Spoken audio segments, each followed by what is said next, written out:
मित्र हो, तुम्हाला किंवा तुमच्या मित्र नातेवाईकांना पॅरालिसिस ब्रेन स्ट्रोक अर्थात लकवा हा आजार झालेला असेल तर आजचा हा व्हिडिओ तुमच्यासाठी. कारण या व्हिडिओमध्ये मी तुम्हाला 6 अशा सोप्या गोष्टी सांगणार आहे, टिप्स सांगणार आहे, ज्या केल्यामुळे तुमचा हा आजार लवकरात लवकर कायमस्वरूपी दुरुस्त होण्यासाठी मदत होणार आहे. एवढंच नाही तर या 6 गोष्टी केल्याशिवाय तुम्हाला ह्या आजारावरती विजय मिळवता येणारच नाही.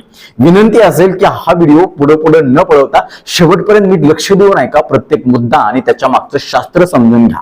अजून एक विनंती असेल, चॅनलवरती नवीन असाल किंवा आजपर्यंत आपलं चॅनल तुम्ही सबस्क्राईबच केलं नसेल तर आता लगेच बाजूचं बेल आयकॉनचं बटन दाबून चॅनल सबस्क्राईब करा, जेणेकरून आरोग्यविषयक अत्यंत महत्वपूर्ण, अभ्यासपूर्ण आणि शास्त्रीय व्हिडिओज तुम्हाला सहज पाहता येतील, तेही अगदी मोफत, कारण सबस्क्राईब करायला पैसे लागत नाहीत. मित्र हो, पॅरालिसिस हा आजार हल्ली खूप साऱ्या लोकांना होताना दिसून येतो आहे. त्याचं कारण म्हणजे आपली बदललेली जीवनशैली, चुकीचं खानपान असेल, लागलेली व्यसनं असतील, वाढलेला ताणतणाव असेल, शरीराची हालचाल कमी झाली आहे, व्यायामाचा अभाव आलाय, यांत्रिक किंवा आधुनिक युगामध्ये आपण पूर्णपणे मशीनवरती अवलंबून राहायला लागलोय आणि त्यामुळे शरीरामध्ये, रक्तामध्ये, रक्तवाहिन्यांच्या मध्ये असे काही विशेष बदल व्हायला लागले आणि त्याचा परिणाम म्हणून आपला मेंदूचा रक्तपुरवठा धोक्यात आला आणि त्याचा परिणाम म्हणून पॅरालिसिस या आजाराचं प्रमाण दिवसेंदिवस वाढत चाललंय. आणि आपण बघतोय की अगदी तरुण वयामध्ये सुद्धा हे पॅरालिसिस होताना दिसून येतो. एकदा पॅरालिसिस झाला की संपूर्ण आयुष्यभरासाठी त्याला लुळं किंवा अपंग व्हावं लागतं, दुसऱ्यावरती अवलंबून राहावं लागतं. अशा वेळेला अतिशय सोप्या बारीक सारीक गोष्टी जर आपण लक्षपूर्वक केल्या तर आपल्याला नक्कीच याच्यावरती खूप चांगल्या प्रकारे मात करता येऊ शकते आणि आपला हा लकवा पॅरालिसिस चांगल्या प्रकारे कायमस्वरूपी दुरुस्त होण्यासाठी मदत होऊ शकते. तर हो, पॅरालिसिस मध्ये सुद्धा प्रकार आहेत. कोणाला तोंडाचा पॅरालिसिस होतो, कोणाला हाताचा पॅरालिसिस होतो, कोणाला पायाचा होतो, कोणाला एका अंगाचाच पॅरालिसिस होतो, म्हणजे एकच अंग त्यांचं जे आहे ते पूर्णपणे वारं गेल्यासारखं वाटतं किंवा त्यांना लकवा एका अंगाचाच होतो. एक हात आणि एक पाय त्यांचा अजिबातच काम करत नाही, अशा प्रकारचा त्यांचा हात होऊन बसतो. अशा प्रकारचे त्यांचे हे हाताची बोटं अशी होऊन बसतात किंवा तोंड अशा प्रकारे वाकडं होऊन बसतं. बोलणं त्यांना व्यवस्थित करता येत नाही. मग ते झोपून राहतात. झोपून राहिल्यानंतर वरचेवर त्यांचा आजार वाढतच जातो. काही वेळेला ते डिप्रेशन मध्ये जातात किंवा त्यांच्या पाठीला किंवा सीटला, पायाला, टाचेला, डोक्याच्या पाठीमागं, खांद्याच्या पाठीमागं देखील जखमा व्हायला लागतात आणि मग हा आजार अजून जास्त वाढत जातो. परंतु ह्या 6 सोप्या गोष्टी जर तुम्ही नियमितपणे तुमच्या दररोजच्या दैनंदिन जीवनामध्ये अंमलात आणल्या तर नक्कीच ह्या सगळ्या समस्या दुरुस्त होण्यासाठी नैसर्गिक मदत होईल. सगळ्यात पहिली आणि महत्वाची गोष्ट आहे ती म्हणजे बॉडी पोझिशनिंग. म्हणजे काय, तर तुमच्या पेशंटच्या बॉडीची अवस्था कशी असली पाहिजे. मित्र हो, ह्या पॅरालिसिस मध्ये नेमकं काय होतं की आपला डावा मेंदू आणि उजवा मेंदू अशा पद्धतीचे 2 मेंदू असतात. आपला जो उजवा मेंदू आहे तो आपल्या शरीराच्या डाव्या भागाला कंट्रोल करत असतो आणि आपला डावा मेंदू जो आहे तो आपल्या शरीराच्या उजव्या भागाला कंट्रोल करत असतो.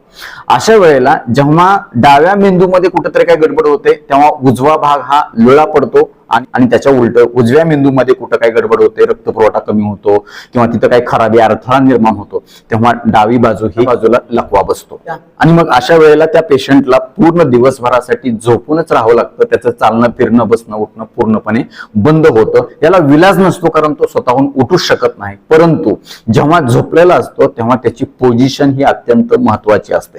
बहुतांश वेळेला आपण पेशंटला उतानं म्हणजे पाठीवरच झोपवतो कारण त्याला तशाच पद्धतीमध्ये झोपलं तर चांगलं कम्फर्ट वाटत असतं. अशा वेळेला आपण त्या पेशंटला कसं झोपवलं पाहिजे जेणेकरून आपल्याला त्याच्या मेंदूला चालना देता येईल. लक्षात घ्या, शरीराची एखादी बाजू जेव्हा लुळी पडते किंवा त्याच्यावर लकवा मारतो तेव्हा मेंदू त्याच्याकडे दुर्लक्ष करायला लागतो आणि अशा पद्धतीने जर तुम्ही त्याला वारंवार दुर्लक्ष केलं तर मेंदू त्याच्याकडे कधीच पुन्हा लक्ष देत नाही आणि कधीच तो भाग तुमचा पुन्हा जागृत होत नाही. त्याच्यामध्ये कधीच संवेदना, चेतना येत नाहीत. त्यामुळे मी सांगतोय ती पोझिशन जर पेशंटला तुम्ही दिली तर नक्कीच त्याच्या मेंदूला चालना देण्यासाठी, स्टिम्युलाय देण्यासाठी फायदा होईल आणि कधीच मेंदू त्या भागाकडे दुर्लक्ष करणार नाही, उलट जास्तीचं लक्ष द्यायला सुरुवात करेल आणि रिकव्हरी फास्ट होईल. तर काय करायचंय, पेशंट तुमचा असा उदाहरणार्थ झोपलेला आहे आणि त्याची ही बाजू जी आहे ती अफेक्टेड आहे, म्हणजे ह्या बाजूचा पॅरालिसिस झालेला आहे.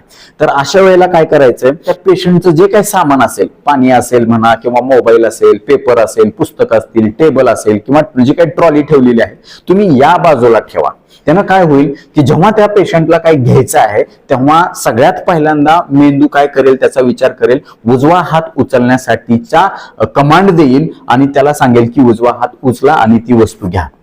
भले त्याला ती घेता येत नाही, परंतु मेंदूला जाणीव होणं गरजेचं आहे की ही ज्या वस्तू ठेवलेल्या आहेत त्या वस्तू उजव्या बाजूला आहेत. उजव्या हाताला आधी सिग्नल जातो, तो सिग्नल जाणं अत्यंत महत्वाचं आहे, जेणेकरून मेंदूला लक्षात राहिलं पाहिजे की हा सुद्धा हात आपल्या कंट्रोलमध्ये आहे, त्याच्यावरती सुद्धा आपल्याला लक्ष द्यायचंय.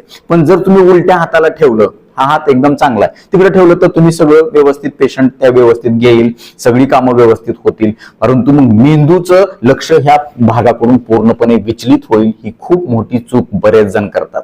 यासोबतच तुमच्या पेशंटला बोलायला येणारे जे नातेवाईक आहेत किंवा भेटायला येणारे जे नातेवाईक असतात किंवा घरामध्ये जेव्हा तुम्ही त्या पेशंट बरोबर गप्पा मारता तेव्हा तुम्ही ज्या बाजूला पॅरालिसिस झालं त्या बाजूकडे त्यांना बसायला सांगा किंवा तुम्ही तिथं बसून त्याच्याबरोबर गप्पा मारा. त्याच्यामुळे काही कारणासाठी देखील तो अशा पद्धतीने वळायचा प्रयत्न करेल, तेव्हा त्या बाजूला मेंदूचं लक्ष देखील जास्त वाढेल. ही अत्यंत सहज सोपी वाटणारी गोष्ट आहे, परंतु ह्याचे फायदे खूप महान आहेत. लक्षात घ्या, जेव्हा युनिलॅटरल निग्लेक्टन्सी मेंदूमध्ये निर्माण होते तेव्हा तिथं गडबड होते आणि तिथं रिकव्हरीला कुठेतरी बाधा येते. त्यामुळे ही सोपी गोष्ट पोझिशनच्या बाबतीमध्ये तुम्ही आवर्जून करा. दुसरी महत्वाची सोपी गोष्ट आपल्याला करायची, खास करून हेमी पॅरालिसिस म्हणजे अर्धांग वायूसाठी, एक कुठलं तरी अंग त्याचं खराब झालं असेल तर त्यासाठी काय करायचंय, झोपताना जेव्हा एखाद्या पेशंटच्या हातामध्ये खूप अशा पद्धतीची स्पास्टिसिटी येते किंवा हात असेच होतात, त्याचे बोट सरळ होत नाहीत किंवा असा आकडून बसतो हात, पेशंट असा आकडून घेतो, अशा पद्धतीनं आकडून घेतो, पोटाजवळ घेत असतो, तो सरळ सहजासहजी होत नाही आणि मग आपण ते सरळ होत नाही म्हणून तसंच बसतो आणि वरचेवर त्याच्यामध्ये आखड आणि त्याच्यामध्ये जो घट्टपणा आहे, कडकपणा आहे, तो तसाच राहतो. मग अशा वेळेला आपण काय केलं पाहिजे, जो हात अशा पद्धतीनं वाकडा व्हायला लागला किंवा बोट अशा पद्धतीनं वाकडी व्हायला लागलीत, ही अशा पद्धतीनं, तर काय करायचं तुम्हाला, त्या पेशंटला जर उतानं तुम्ही झोपवत असाल तर उतानं झोपल्याच्या नंतर हा हात अशा पद्धतीनं सरळ तुम्ही करा तुमच्या हाताने आणि त्याच्यावरती एक दोन उशा ठेवा, बोटावरती सुद्धा. ही अशी बोट सारखं अशी राहतात ना, त्याच्यावरती असं करून तुम्ही त्याच्यावरती उशा ठेवा, जेणेकरून त्याच्यामधला जी आखड किंवा स्पास्टिसिटी आहे ती कमी होण्यासाठी नैसर्गिक मदत होईल. किंवा त्या पेशंटला एक अंगावरती झोपायचं असेल तर तुम्ही एक अंगावरती करून असं त्याला झोपू देऊ नका, त्याचा हात पूर्णपणे तुम्ही सरळ अशा पद्धतीनं करा आणि तिथं खाली एक उशी आणि वर त्या हातावरती एक दोन उशी अशा पद्धतीने ठेवून त्याची जी पोझिशन आहे हाताची ती सरळ राहील, कुठेही वाकडी होणार नाही, बोट वाकडी होणार नाहीत, अशा पद्धतीनं त्याला ते पोझिशन दिली पाहिजे. भले रात्रभर ती पोझिशन तशी राहणार नाही,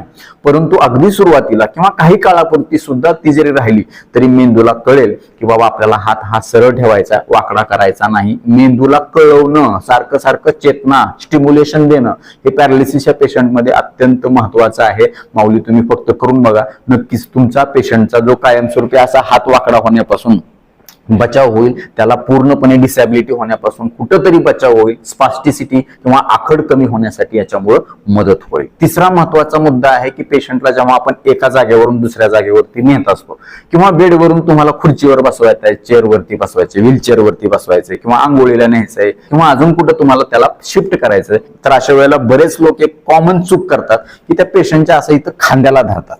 खांद्याला धरल्यामुळे काय होईल की अगोदरच त्याचा हा जो भाग आहे तो पॅरालाइज्ड आहे, लकवा मारलेला आहे, तिथले स्नायू कमजोर झालेले आहेत. जेव्हा तुम्ही अशा पद्धतीने वारंवार इथं प्रेशर देऊन, दाब देऊन त्याला शिफ्ट करण्याचा किंवा उचलण्याचा प्रयत्न करता, तेव्हा हे जे स्नायू आहे ते अजून कमजोर होतात.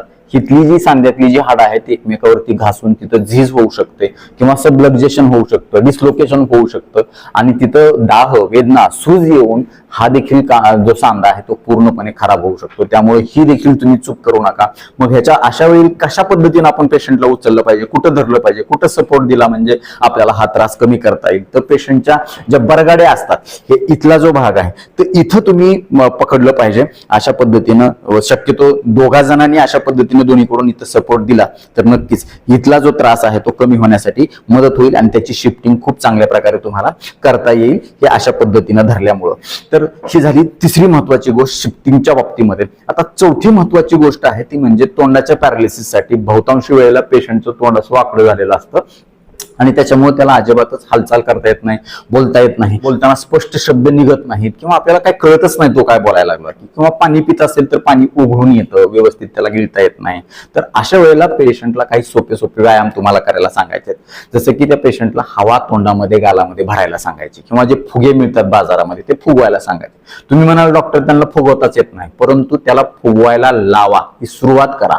कारण त्याच्या जेव्हा ते फुगवायला घेईल हातामध्ये किंवा प्रयत्न करेल तेव्हा त्याच्या मेंदूला कळेल की बाबा काहीतरी व्हायला लागले. हे स्टिम्युलाय जाणं मगापासून मी तुम्हाला सांगायला लागलो, हे चेतना जाणं, मेंदूला वारंवार सांगणं की मी आहे, मला दुरुस्त व्हायचंय, हे जेव्हा तुम्ही सांगता, वारंवार त्याच्याकडे सिग्नल पाठवता, तेव्हाच तो त्याला दुरुस्त करेल. अन्यथा तो पूर्णपणे सपसेल त्याच्याकडे दुर्लक्ष करेल आणि तुमचं तोंड कधीच सरळ होणार नाही. औषध गोळ्यासोबत इतर गोष्टी सोबत सुद्धा तुम्हाला ह्या टिप्स अत्यंत महत्वाच्या आहेत. बारीक सारी गोष्टी आहेत, तुम्हाला एवढं डिटेलमध्ये कोणी सांगणार नाही, पण मात्र मी तुमच्या प्रेमापोटी सांगतो. कारण घरी एखादा पॅरालाइज पेशंट असल्यानंतर घरच्या नातेवाईकांचे किंवा त्या पेशंटचे स्वतःचे काय हाल होतात याची मला चांगली जाणीव आहे. पाचवी महत्वाची गोष्ट आहे, बहुतांश वेळेला पॅरालिसिस झालेल्या पेशंटला जखमा होण्याची, बेडसोर होण्याची शक्यता जास्त असते.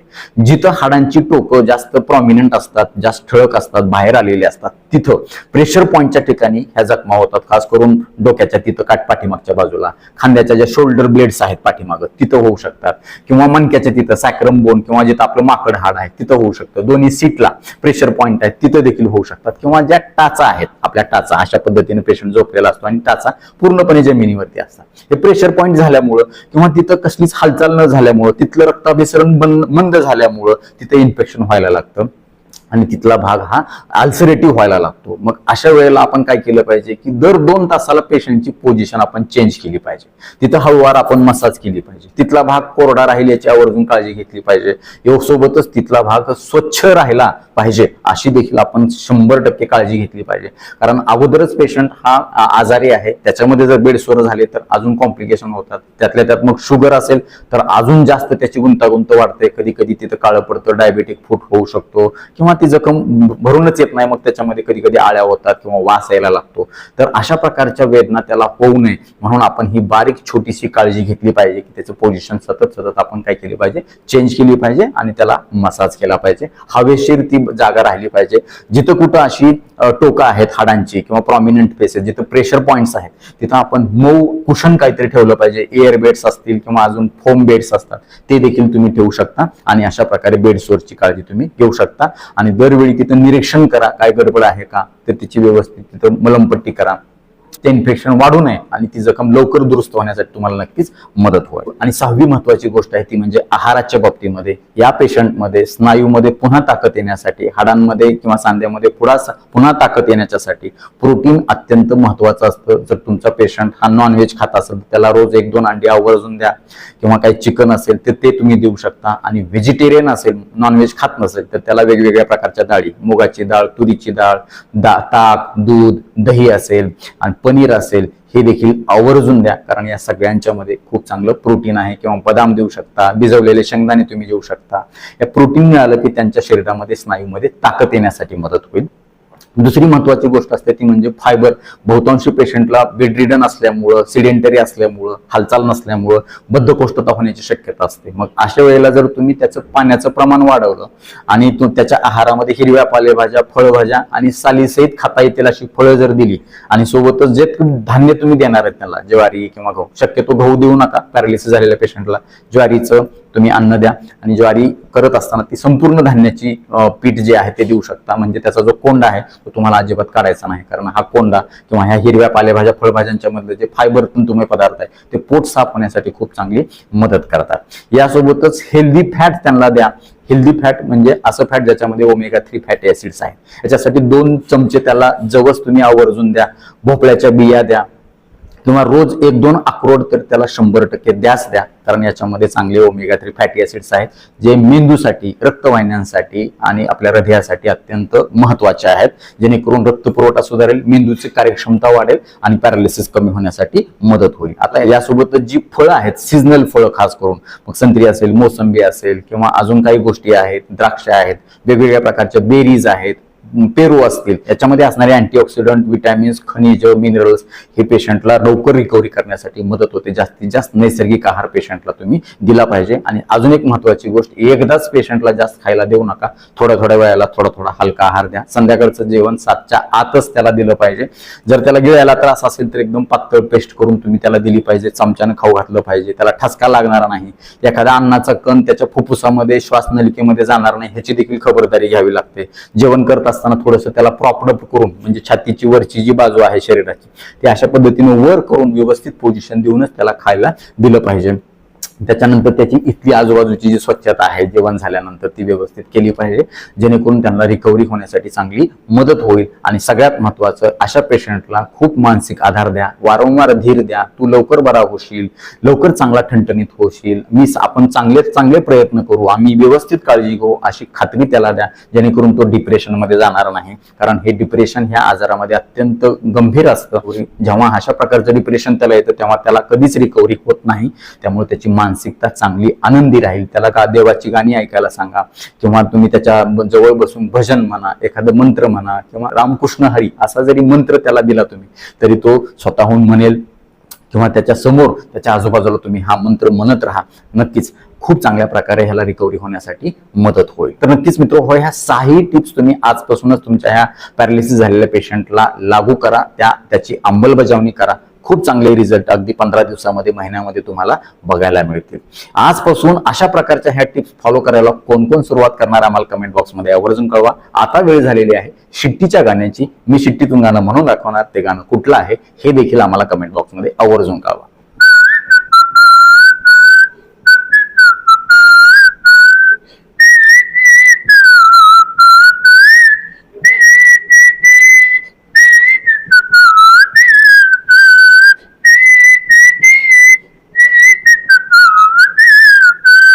तर नक्कीच मित्रो, हा व्हिडिओ तुम्हाला उपयुक्त वाटलाच असेल याची मला 100% खात्री आहे. व्हिडिओतली एक जरी गोष्ट तुमच्यासाठी महत्वाची, कामाची वाटली असेल तर कृपया लाईकचं बटन न दाबता पुढे जाऊ नका. कारण जेव्हा तुम्ही आवर्जून लाईक करता तेव्हा आम्ही आवर्जून वेळ काढून व्हिडिओ बनवल्याचं आम्हाला समाधान मिळतं, सार्थक झाल्याचं वाटतं. यासोबतच हा व्हिडिओ आपल्या जास्तीत जास्त मित्र नातेवाईकांना शेअर करा, जेणेकरून त्यांना देखील या सगळ्या गोष्टींचा फायदा होईल. ते तुम्हाला थँक्यू म्हणतील, मला देखील दुवा देतील, छान आशीर्वाद देतील.